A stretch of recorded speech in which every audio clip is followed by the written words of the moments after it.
Welcome back, everybody. Today is going to be one of those really fun everything shows. We're going to get caught up on bunches of topics. I've got some clips for you guys from the newest season of the series called Servant. It's about basically and what do they call those? Au pair or whatever, or a girl that basically babysits families' children. And she's like a babysitter essentially, and basically she came from a cult, and the cult comes after her while she's caring for this family. There's some kind of weird baby element to this as well, where the baby is like a doll, but then it comes to life or something. Really weird series. Now I think I watched the first two seasons. There wasn't a lot to report on those first two seasons, so I don't think I did a decode on it, but I looked at the most recent season from 2022 and found all kinds of stuff. They mention monkeys and booster shots and rabies, all of the topics we've been covering. So obviously these people are gaslighting us for future events that have not happened yet. Now, thanks to all of you who joined the 5-hour France marathon yesterday, before the world changed, I think I titled it. And those were videos from 4 or 5 years ago. I know a few people are confused, and every time I put up a France video, they're like, what are you doing in France? I'm like, no, that was from 4 or 5 years ago. I like to play that sometimes because there's a lot to learn about how the world used to be. And there was a lot of fun adventures, you know, as those of you who tuned in saw. There's some video of me. People always ask what I look like. There's some video of me in there. The Tour de France that we got to see, Stonehenge, all kinds of really fun fishing trips, cooking, gardening, chickens, you know, a lot of the stuff that many of you ask for is in that video. And it's 5 hours because it's every single video that I did for a 2-year span while in France. So what interests me is that a lot of people say that they want more positive stuff, but then when I upload those videos, they get about half the views. So, oh well, the people that got blessed by it got blessed by it. Many of you started watching the channel during the France videos, so that was kind of neat to hear from a lot of you. So if you want something positive with blessings and learn some stuff, there's some recipes in there that I did, some original recipes. Definitely take a look at that 5-hour marathon. Now, what else is going on? Well, we are going to get into some headlines today. We're going to talk about, crypto updates. We're going to talk about the fall of crypto. We're also going to talk about the Book of Enoch, as well as dreams. And of course, it is the year of the cat and the rabbit. So something weird is going on. We're going to talk about that. Now, we don't believe in the zodiac and all that, but the enemy does, the controllers of this world. They orchestrate their moves based on these zodiac calendars, and that's all to get people invested in, the occult. So we're going to cover that today. So let's get into this first story, crypto. Now, what's going on with crypto? Now, as you guys know, our story has never changed with crypto. From the very beginning, we told you it was not good. Some people listen, a lot didn't. Crypto is everywhere now, you guys. It's in pretty much all the banking systems. It's in all the cash apps. They all kinds of crypto ads. You get crypto ads here on YouTube. If this was something that was illegal, like they want us to believe it to be, or something that they weren't going to eventually incorporate into our economy, then they wouldn't be allowing this in all these places in our banking systems. So, what's going on with crypto? Well, another huge crypto lender folds. It's called the Celsius Network. If you're involved in this is what's going on. This is Washington Post. And apparently, according to the fine print that most people don't read, when they signed up for this lender called Celsius, basically, they don't own that money anymore. Celsius said in the fine print, we are the ones who get to keep this money as it imploded, taking however many millions of dollars with it. And here's the thing. I believe that this is all intentional. It's basically the controlled demolition of our current economic system to segue over into crypto, which is a lot more trackable. Okay. So these people's money, every penny of it was taken away from them. And so this is controlled demolition, implosion by design. Okay. The people who run this world and experts that run this world, so they call themselves, they're very good at creating and destroying things to advance their agenda. That's how they do it. If you haven't figured it out by now, we did a full decode on the Twin Towers, for instance. That's one prime example of something that was built to be destroyed. Okay, there was technology in those twin buildings that assisted in its final collapse, believe it or not. We looked at that, the death ray, Tesla, and his bragging about being able to fry the engines out of an aircraft. Not the aircraft, the engines out of the aircraft, which is made of metal. It's the only metal part really on an aircraft. The rest of it's aluminum. Well, why do you think that the core of the Twin Towers was metal and the facade was aluminum? And the facade was the only thing that really survived. Everything else was melted with the Tesla death ray. That's a whole nother rabbit hole we're not going to go down today, but I wanted to just mention that this is what the enemy does. He builds things to then destroy them. And through that chaos, he gains more control. So, crypto all the banking apps. You guys have seen the ads. You go on to Telegram, everyone's trying to sell crypto to you. Crypto. And there's a reason for this, because it will eventually become our international currency. That's what's coming. Now, I touch as little of the cryptocurrency as I possibly can. But understand that crypto was seeded into the truth movement first. That's where it really gained a lot of its momentum from the very beginning. Almost every alternative social media site pays the content creators in crypto. And it has been from the beginning. And my theory is that the government has a secret backdoor key. And that crypto was being tracked all along, even though they told us exactly the opposite, that it wasn't tracked. And then what they'll do, see, this is all beta tests, and then they'll test it out when they go and do these IRS audit rounds that are coming up during the 2023 tax season, in which they named crypto as the people that they're going to go after. Now, if you only made a few $100s in crypto, probably nothing to worry about. But if you made thousands or tens of thousands of dollars, you can almost expect an IRS audit, especially if you didn't pay taxes on that money. So, this is what's going on with crypto. Celsius stole everyone's money. Let's get into some of these other topics today that I believe are important. Trump's wall. Let's talk about Trump's wall. Now, how much did his wall cost? Well, I looked that up. This is an article from the Texas Tribune, and in it, they talk about the cost of Trump's wall. And it's a really long article, so we're not going to go through the whole thing, but suffice it to say, it was in the tens of billions of dollars. Now, obviously, Biden's spending through his teeth as well with the Ukraine war and all of that. I'm not trying to compare apples to oranges here. Obviously, all these people spend money, and many people would argue that the wall was necessary. But let's talk about that for a little bit. Now, where did the funding come from? Well, there were all kinds of rumors out there floating about the wall, of how it was going to be built. And Trump talked about taking the money from Mexico. I don't know if he ended up doing that. I don't think that happened, because this article says the money is coming from military counter-narcotics funding. That's what it says here. Military funding. The rest of the article says it's from military funding. It says once counter-narcotics funding.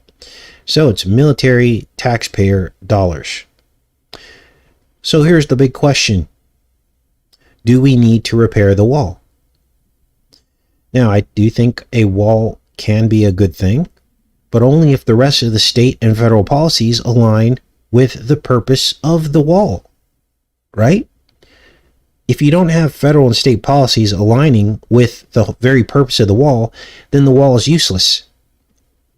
If you're going to build a wall that costs tens of billions of dollars, then every single incentive for an illegal person to be in the U.S. should have already been removed. The wall is kind of the last thing you do after you've already exhausted all the other options, because otherwise the wall is worthless. Now, what kind of incentives am I talking about? Well, I'm talking about driver's licenses, benefits, money for schooling and education, college. And border security should trump any state's rights that undermine that policy. It should be a matter of national security. And I don't know why this is so hard for people to understand and enforce. We need to demand this enforcement of our governments, right? Now, what kinds of policies are undermining the border security? Well, that would be sanctuary cities, driver's licenses, college tuition. And all these things should be removed under national security. There should even be criminal penalties for hiring people who don't have the right to work in America. Now, until all these things are removed, a wall is worthless, because you're never going to be able to build a wall, the whole thing. You're never going to be able to make it impenetrable. People are always going to find a way around. So you got to ask yourself, if all these other things haven't been done first to secure our nation, what is the wall really? If we really think about what the wall represents, the wall is a political stunt to make you feel better. And its only purpose really ever was to divide and pander to get votes. Now, had Trump written an executive order to make states rescind all incentives to illegals, at least along the border states, then I would have had some faith. I would have actually believed in what he said he was trying to do by building this wall. Because as long as these incentives are in place, walls will never keep people out. Now, here is the proof that something is amiss here, because you would think that this would be a clear-cut thing politically between liberal and conservative states and their border policies, wouldn't you? Like, you would think that, all conservative states along the border probably don't have any incentives for illegals. You would think that, right? But that's not the case, because I looked it up. In fact, you have most of the conservative border states, or states near the border, still providing illegal services and benefits. Why haven't they stopped? Why haven't they stopped when their constituency largely supports the building of walls to keep illegals out? Now, here are some of the states I looked up in their policies. Now, the states don't have all of the policies. There's several policies. We're going to look at each of the states here in summary and look at the states that are governed by conservatives that are still handing out some kind of illegal benefits to illegals, I should say, that continue to induce them to find a way around the wall. Now, obviously, some states are doing more than others. California is doing the most for illegals, undermining border policies, right? But here you got this. They have this broken out by topic. This is called TAMF. It's an illegal benefit for illegals. It's state-only funded cash assistance. Let's make this a little bit bigger so you guys can see this. They've got the map here. Now, this is actionable intelligence, because this will help you. I mean, if you still think you have any power to influence your governors. You know, I don't believe in that anymore. I feel like these governors are already bought and sold too. On the local level, you might have a little bit of power to change things in your local governments, because those people have to eat, drive, and go to entertainment in the same area that you do. And if enough people wake up, they can put pressure on those people to make changes. And sometimes that works. But I still feel like that's a big waste of time too. When you get to the governorship, those people are all bought and sold. I don't think there are any true conservative governors out there.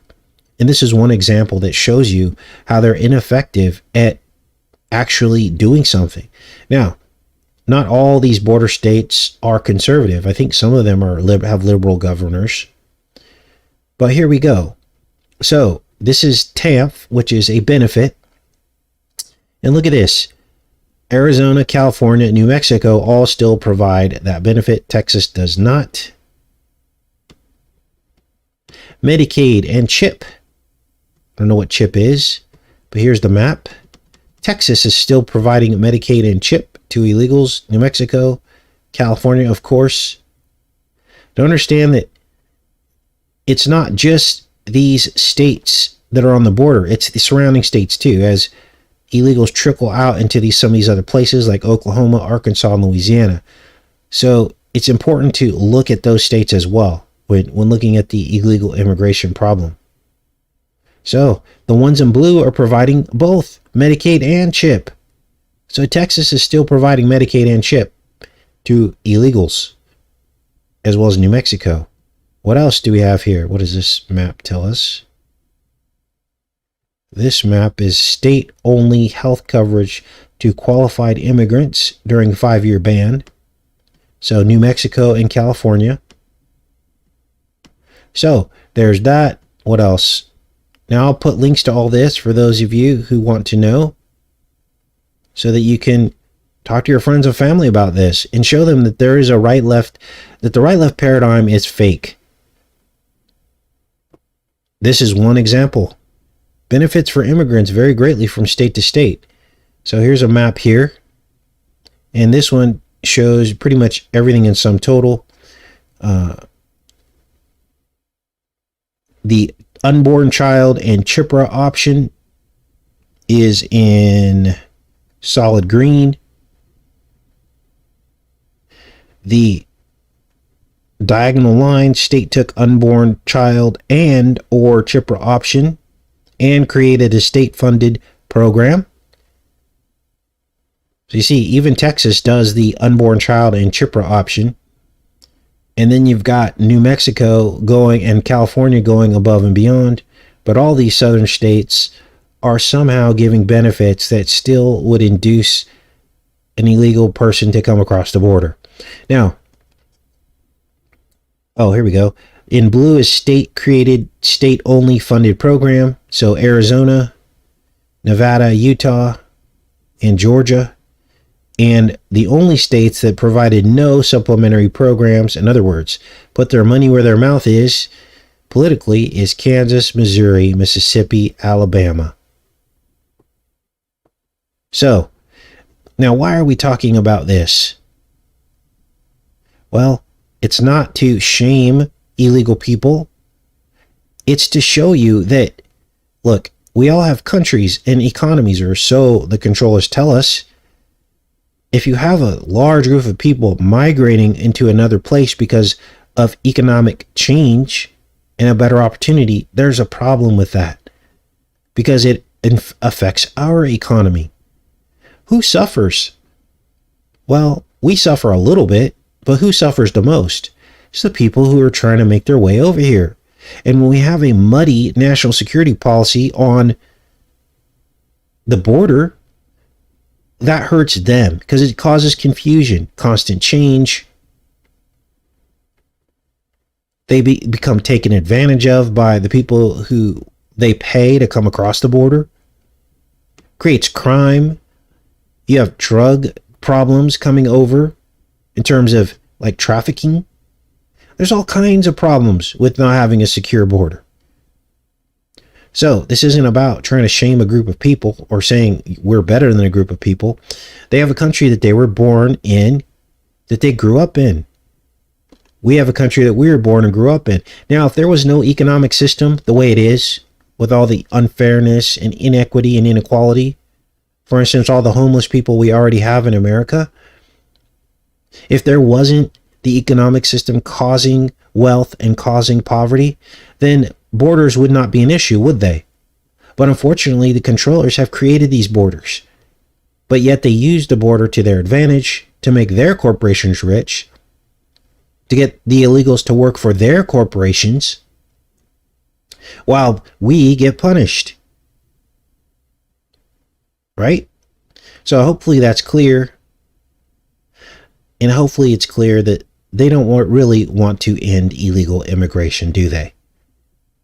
Because this helps both sides, right and left, secretly advance globalism. That's what this is really about. Now, let's get into some other topics today. Let me check in with you guys. And next, I want to talk about the Book of Enoch. Now, unfortunately, there's a large section of our Christian community that still doesn't believe in the canonicity of Enoch.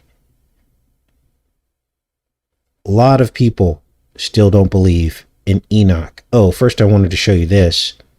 The state of the wall right now. Parts of Texas wall is going to fall down. It's too close to the river. Falling into the river. Not good, you guys. All those billions of dollars and the wall's falling down. Now, of course, Biden's not going to fix the wall, but that is so that he can get votes for his contingency, right?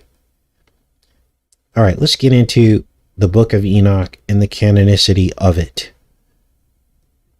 You guys, Enoch was in Jesus' Bible. I'll say that again. Enoch was in Jesus' Bible, the Old Testament. Now, how do I know? How can I say that with such certainty? Well, for one, Jesus quoted Enoch almost a dozen times. He quoted it as well as Jude quoted the Book of Enoch directly as well.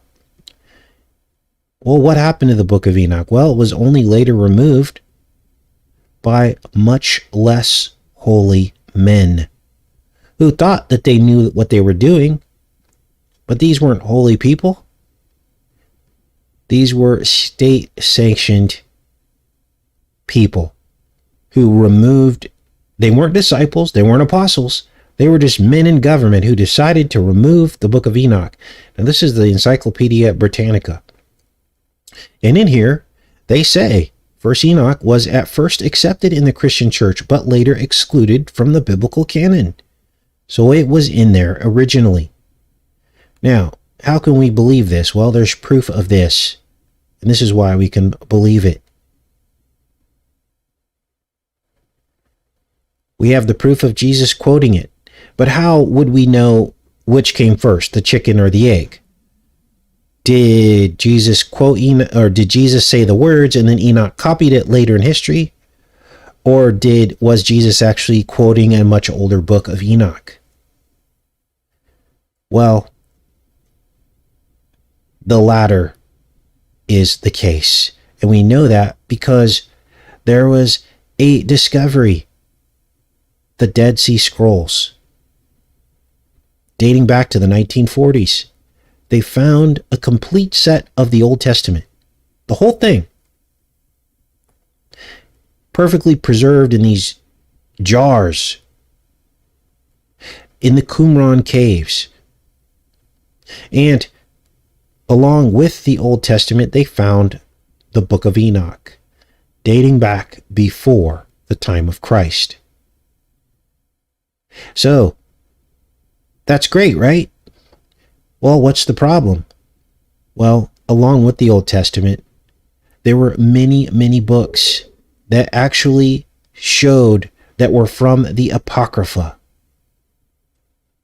Let's look that up.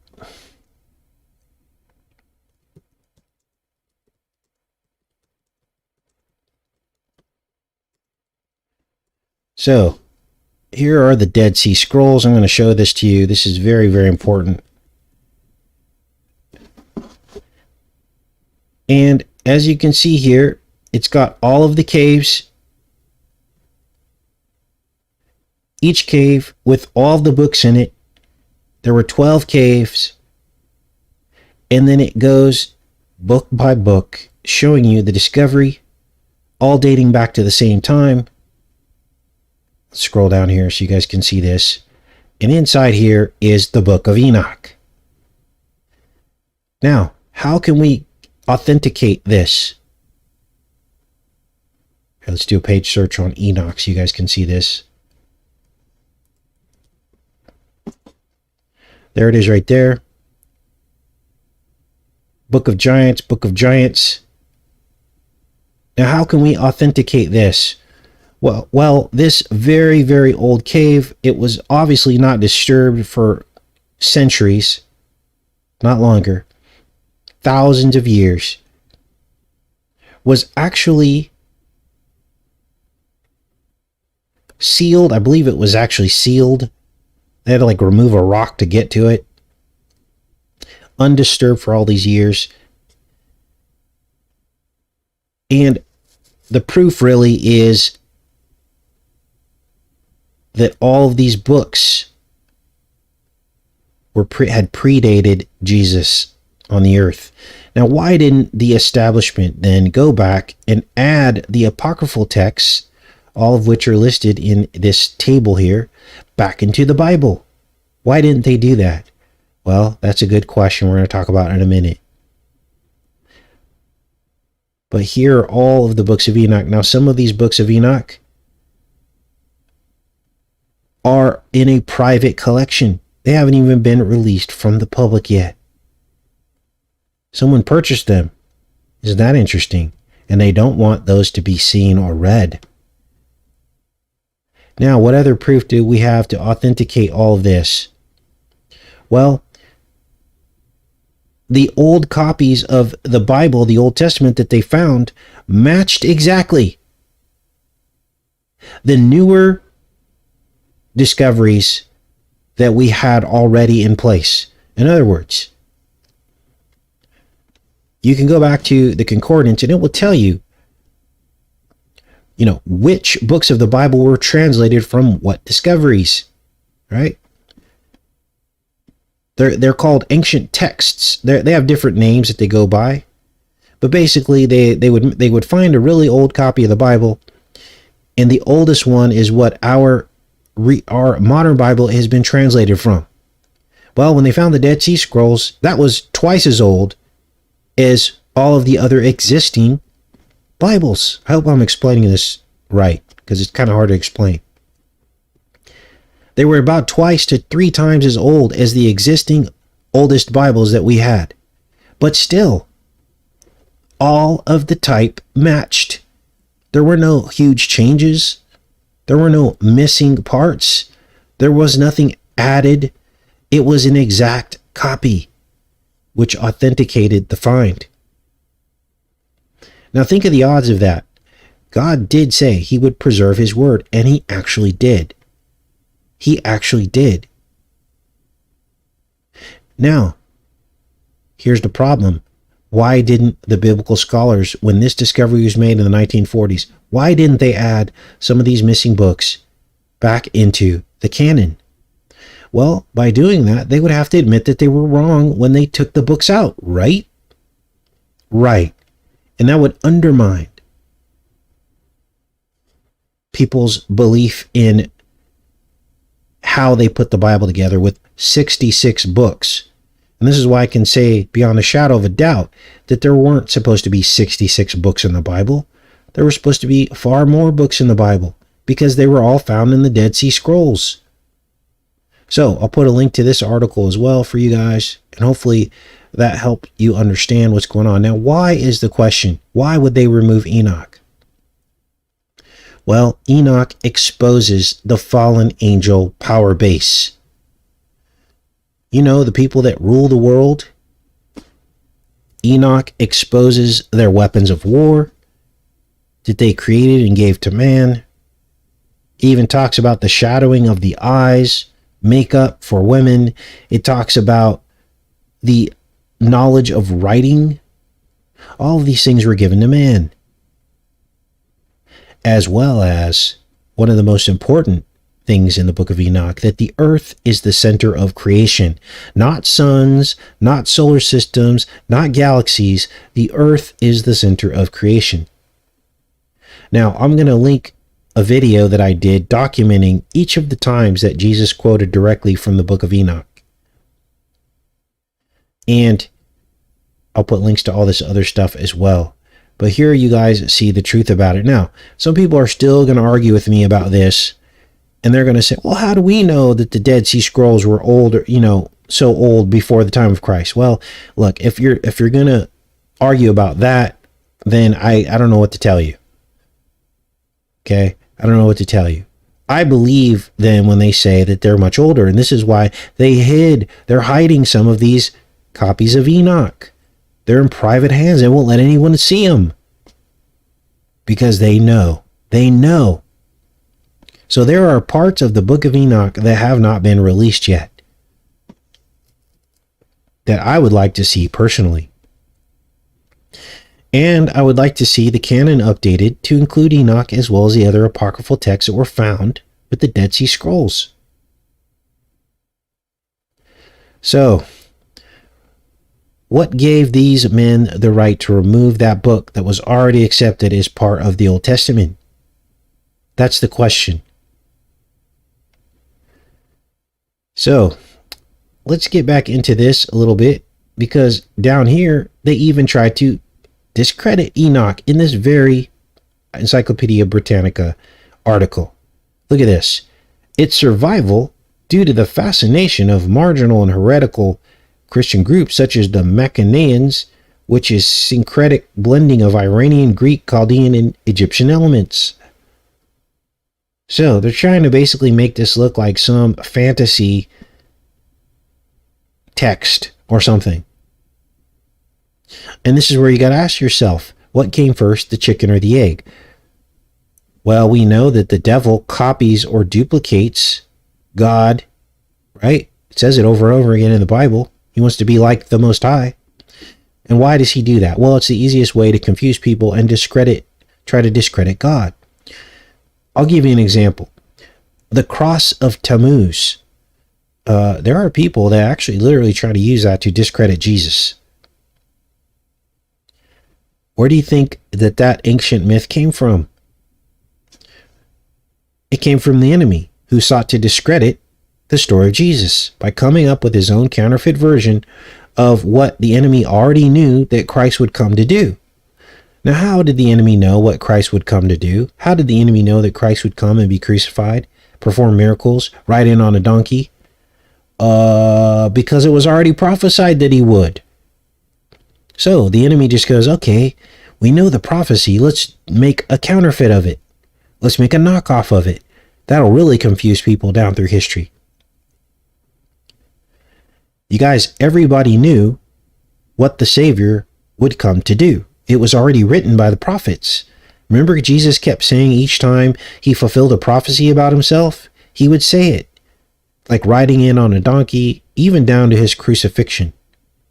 So now you know, and now you know that when you hear something or see something in antiquity that predates Jesus, that sounds like Jesus, that doesn't automatically discredit Jesus.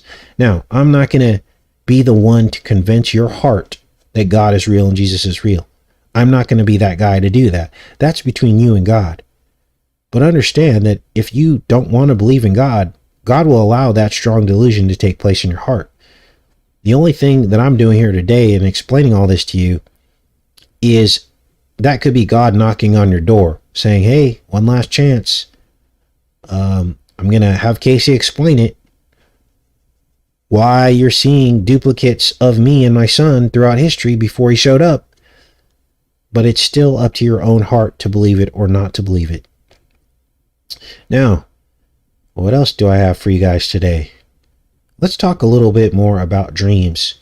This topic is fascinating to me.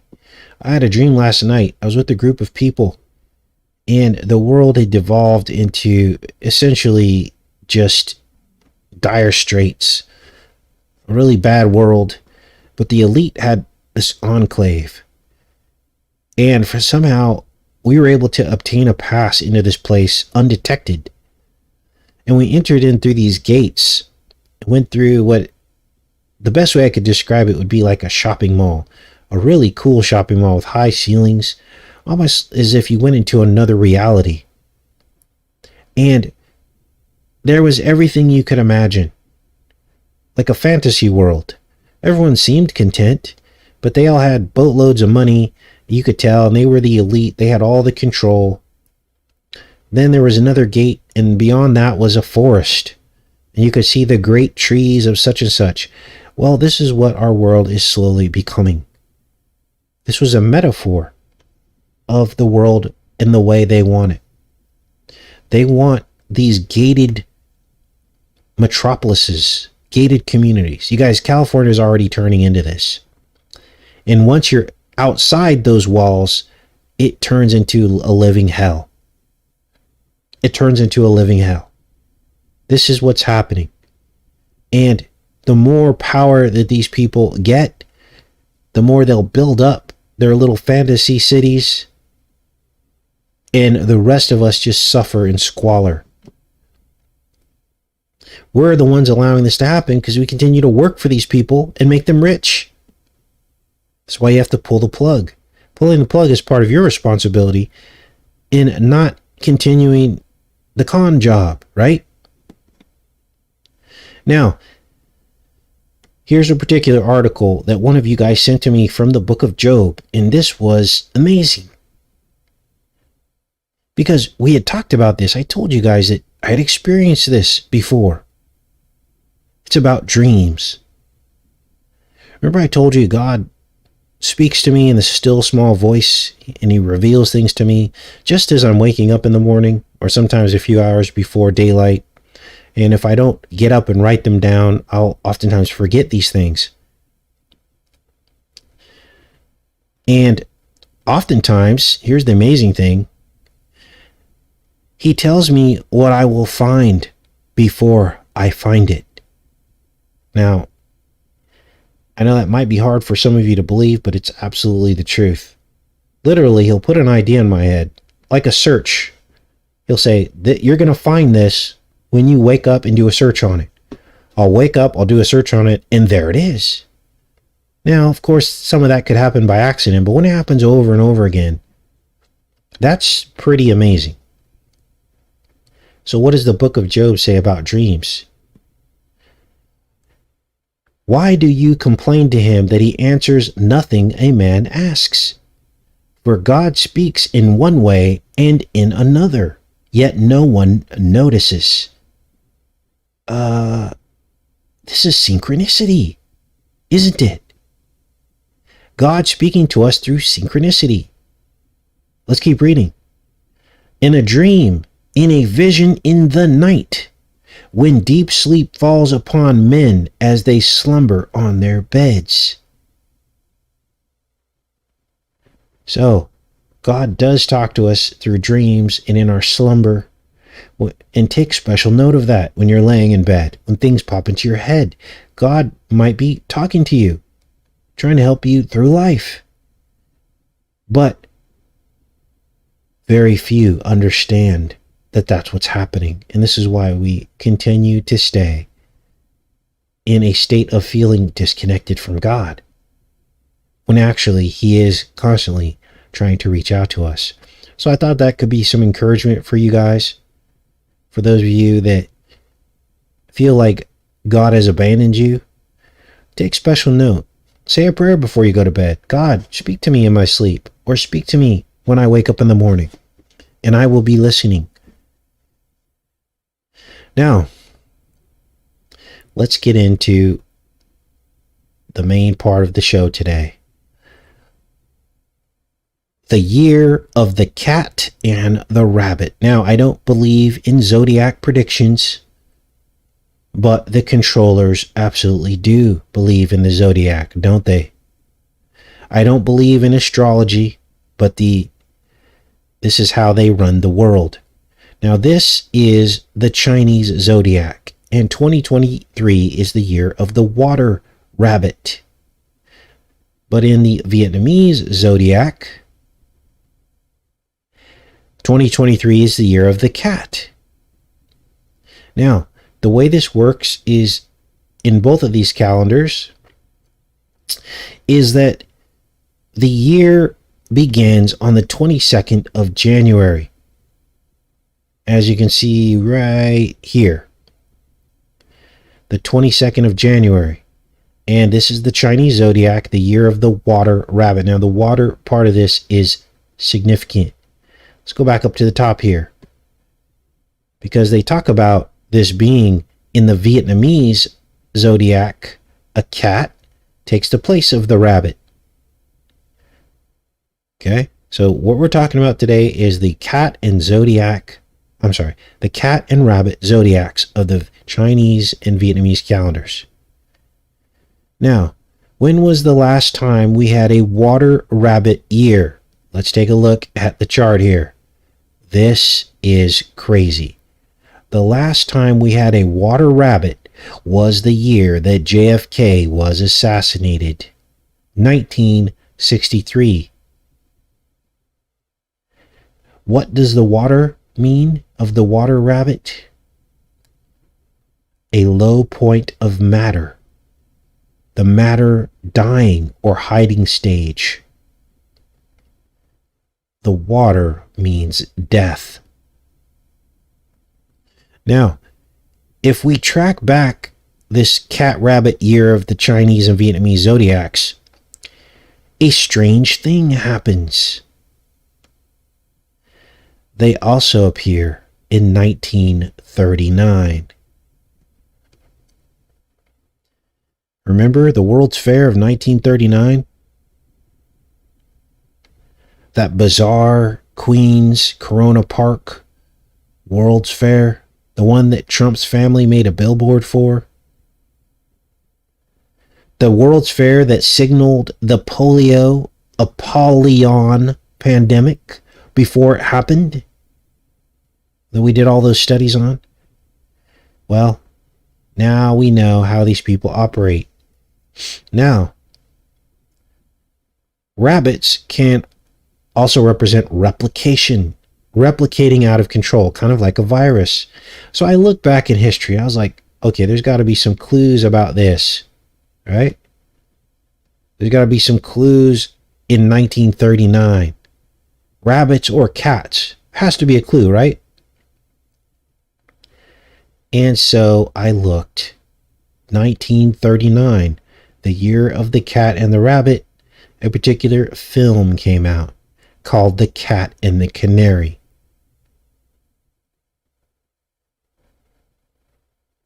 What else happened? Well, Picasso did a painting called The Cat.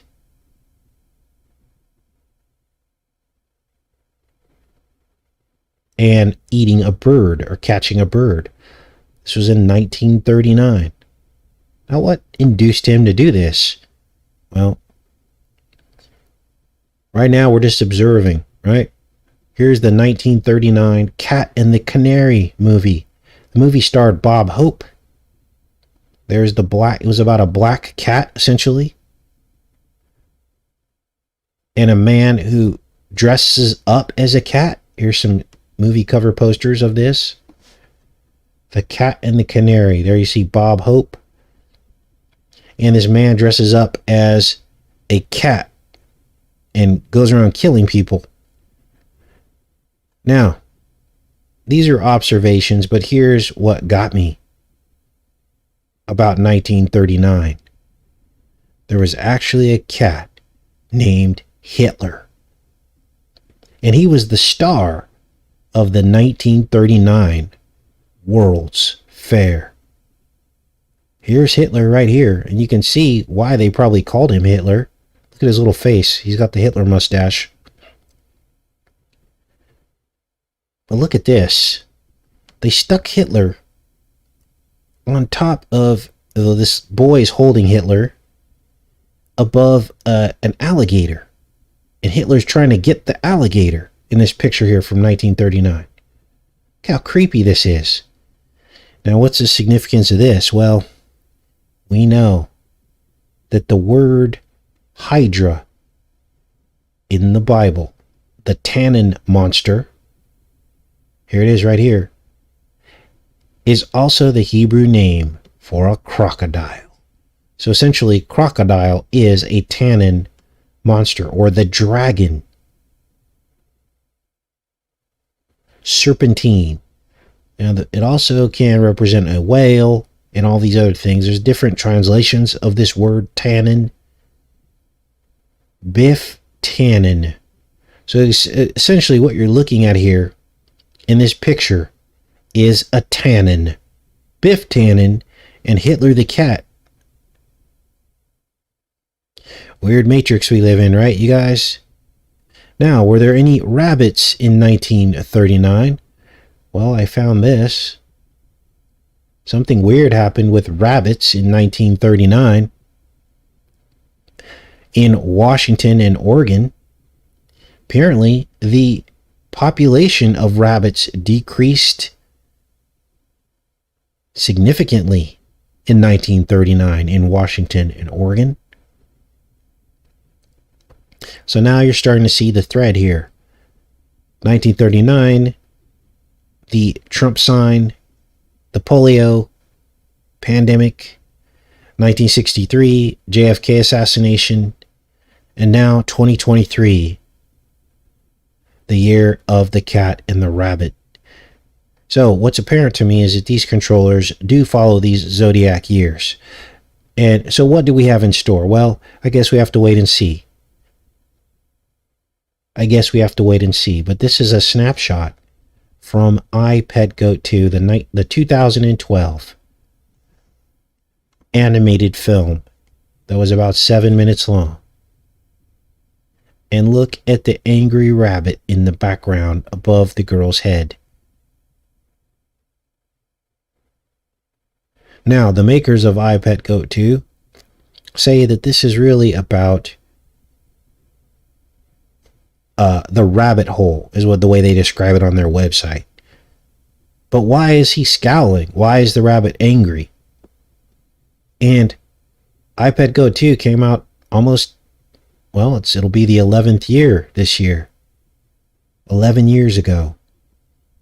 It'll be 11 years on June 25th when this came out in 2012. So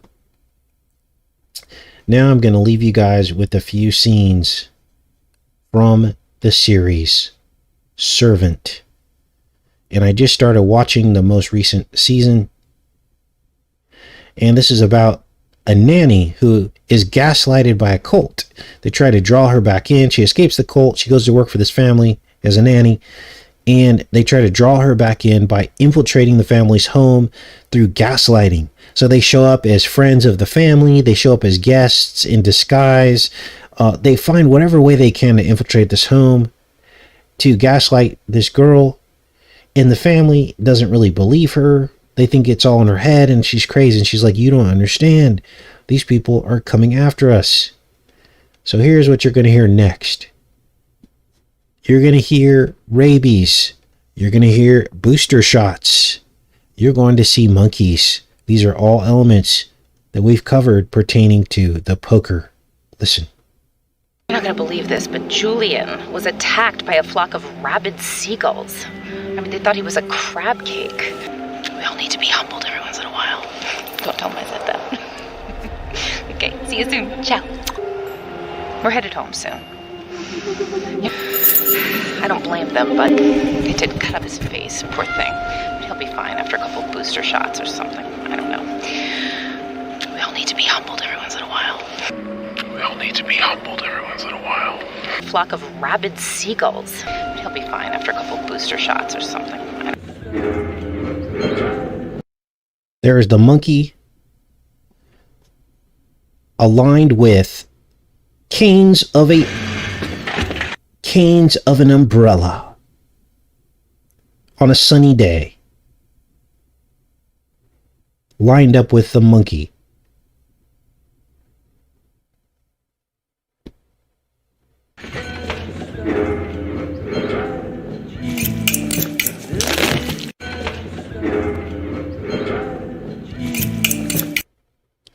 So I'll continue the series. I'm like on the second episode of Servant, and I'll see what else there is, and we'll do some decodes on that later in the week, probably tomorrow maybe. I've got a couple other things you guys asked me to take a look at. What is this here? The Rig, a new TV series that came out, and so we'll take a look at that as well. Thanks to the channel member It was his Warrior for Truth. Awesome. Thank you so much for joining the channel membership. Let's go into the chat here for a little bit. See what you guys are up to. Do a little Q&A. See if I missed anything or any episodes you guys want me to focus on. Stuff like that. I can take some notes right here. X on the umbrella holder. Now, what is the cane about? Well, it's Cain. It's the seed of Cain in the umbrella. The umbrella is a syringe. They want to inject us with the seed of Cain. That's what this is all about. That's the big joke. It's the Sandy Hook. Monkey business. Exactly. Now, the series is by M. Night Shyamalan. That's who it's by. We've decoded some of his stuff. That's where we found Trump Tower in the movie The Happening. And it starts in Central Park underneath Trump Tower. Really? Now I'm starting to see another uptick in people upset at us that we cover Trump. And here's what I told the person. So we've got almost 2,000 videos across 4 channels. And 90% of it is not about Trump. So if you don't want to hear about Trump, you can do searches and find all the rest of the decodes we did in all the years that this channel was around before Trump was even president. That's number one. Number two is we're currently on Trump because he will likely become the next president, and he has deceived tens of millions of Christians, leading them down a path and road to destruction. That's why we focus on him, because I take it personal. People like Biden, the liberals, they don't hide what they represent. So it's easy. Like, okay, that's on you. If you're a Christian and you still follow Biden, that's on you, because they've made themselves obvious, but Trump has not. He's literally calling himself a Christian and leading Christians down a wrong path. Someone showed me in The Art of the Deal where he was mocking the Bible. He said, yeah, there's a Bible. It costs $69.99.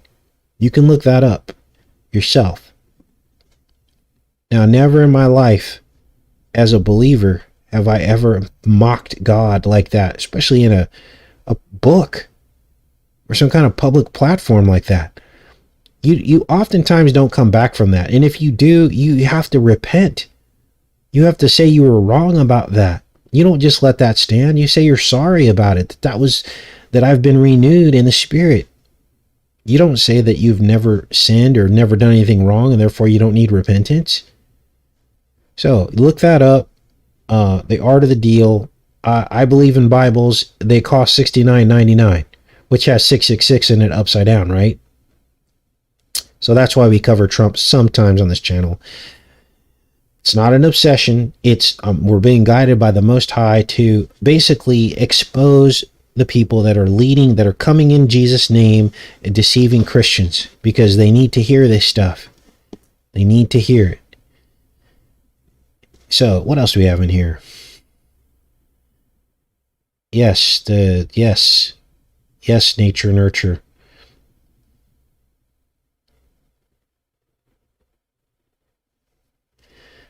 All right.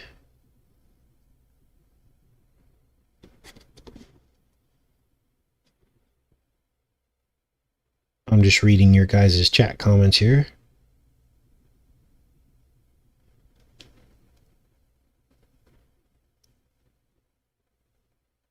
Storms in the West Coast. Yeah, so Max and I are headed that way. As I shared with you guys, he's going to stick around. He's actually found a place. He's going to stay with his sister. So I thought that was great. We saw my daughter, Devin, during Thanksgiving. After Thanksgiving, she came out, and, you know, it was great to see her. I hadn't seen her in years, and I think she misses her brother. She's still in California. And so she agreed to let him stay with her. And the reason why he's going back for a bit is to basically work. There's not a lot of well-paying jobs out here in Arkansas. So he's going to go back and work for some people that he used to work for when he lived there. And let's just put it this way. The situation he was in before when he lived in California was very toxic, without naming any names. And so that's why he came with me. But now that element has been removed, and now it's just him and his sister, and they get along really well. And so I'm really happy that he's going to be with his sister and be able to work, and then he'll come back. Now, I'm a little bit concerned with these storms. The intensity of the storms seems to be diminishing. I hope when I'm in California I can get some storm footage of the beach. the beaches in and around California, because I will be kind of in that area. So I may take some time out there and take out my GoPro, and I'll get you guys some footage of the beaches and the destruction and the closed roads and all that stuff while I'm out there. And then I'll upload that when I get back. I'll just do an extended video. It won't be 5 hours, I promise. But, get as much footage as I can of some of the stuff going on and like that. So yeah, I will miss my son, but I'm really proud of him that he's taking the initiative to go do this. He doesn't have a car out here, and everything's 30 minutes away. So for him to commute into town to work for, $10 an hour, it's just not going to be worth it with fuel and everything. And plus I don't have the money to buy him a car right now. So, this is a good plan for him. It's a really good plan. He's already adjusted his schedule back to, he used to game all night, and now he's adjusted his schedule back to normal in preparation to work. So that's cool. So he'll come back at some point. Yeah, gotta grow up. The purpose of me having him here was to give him a break, because he worked from a very young age, 16, 17 years old. He was already working, and he was paying his mother rent, and it just got overwhelming and hopeless for him. And he said he felt very depressed, and it wasn't just the rent, it was the financial pressure that he was under from a very early age, and not seeing any fruit of his labor. And then there was a blowout, and then he got kicked out, and then he ended up with me. So I'm like, dude, just take a breath, take a year off. I'm not going to charge you rent. Just hang out with your dad. We got a lot of catching up to do anyway. And then, find your way. I'm going to be here for you no matter what. Now, I know all people don't have parents like that, and I pray for those people that someone comes into their life to help them. I know my mother was like the way I am with my son. That's where I learned it from, that sometimes people need a break in life. If they're not on drugs or not doing weird stuff, you should help people. They just need a leg up, because, it's the world crashing down on all of us. So if any of us get a leg up, we should help the other people, right? And so that's what I'm doing with my son, because that's what my mom did for me. There were periods in my life, even in recent history, where I would go and stay with her for 3 or 4 months. She never charged me rent. She would, I would help her get the food from Costco, bring it back. I would cook for her. We both were blessed by it. And she knew I wasn't staying forever. And that's what we did, So, and so this is how you bless people. You be the example that Jesus was in the Bible. And this is how people come to God. When you help them, when you give them the fish, or you don't give them the fish, you show them how to fish, or you just love them unconditionally. Now, be careful, because there are people out there that are looking to take advantage of people as well. And you just have to pray for discernment. You also have to protect yourself to a certain degree, but I'm his father. I brought him into this world, and to me, I'm going to help him as much as I possibly can. And there's nothing wrong with that, and so I'm just really happy for him. All right. Yeah, poor Max. So we got here, and I'm like, hey, son, the people we're renting from have this property that we live on, and they said that there's work to be done around the property. So I feel like, that this will be a good opportunity for you. And maybe you can even run this place, because it's like 800 acres that we live on, that we're renting from. Okay, we got renting a little cabin on this acreage, and it's really beautiful out here. There's deer everywhere and all kinds of cool stuff. And he's like, yeah, that sounds good, Dad. And so we got out here, and they put him to work. Oh boy. And he's from California. Like, they make $18 an hour in their sleep over there. But then the cost of living is super high. It's $2,000 a month to rent a place. $1,500 a month is like the minimum there, just for like a studio. So you're basically paying all the money you make in living expenses. So he got here, and they're like, well, how much do you want? He's like, $20 an hour, because it's hard labor, right?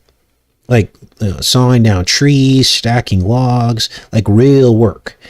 And he's like excited about it at first, but then like day one, came home, couldn't walk. It's like, son, you all right? Yeah, Dad, I'm really sore. Next day, he's like, I can't do it, Dad. It's just too much. In 2 days, he made like $100, and I don't blame him. I wouldn't work from sun up to sundown for 2 days straight, stacking logs for $100. But that's what they pay out here, you know? And then, you know, the landlady and stuff are like, well, you know, he doesn't have to pay rent, and he doesn't, you know, it's a lower cost of living out here. And I'm like, yeah, I understand that, but, you know, and they kept trying to like justify what they were paying him. And so, and that's all true. But you know, when I tell you guys to exodus out into these smaller economies, you really should be bringing whatever income you have with you into the smaller economy. So like, for instance, let me give you an example. There are some of you on Social Security disability. You could be making almost $2,000 a month in that. Now, how far is that going to go in California? It's not going to go anywhere in California, is it? But you come out to a place like this, you can actually rent a really nice place out here. Or you could save that money up if you stay with someone maybe to help you out for a year. You save up, you know, 24 grand in your Social Security disability. Guess what? You can buy acreage. You could buy 5 acres for that much, with woods and water and trees and animals and squirrels and deer walking through your property, you know? And then let's say you stayed with someone that could help you for another year, and you saved up another 24 grand. Now you can put a shed on it, throw some spray foam in there, boom, you're done. You have a place to live with no rent and no mortgage. Now, I understand that not all of you have someone who you can stay with to help you like that. As I just explained, you know, I had my mother, my son has me, but, you know, I don't know. I'm just trying to help you guys think out of the box. Sometimes things seem so pointless in life, but then it's because no one's told you the ideas of how to get out of the situation that you're in. You know, but once you hear that, then you can make changes and you can start going down those paths. Now, I know some of you also live in other countries where none of this is possible.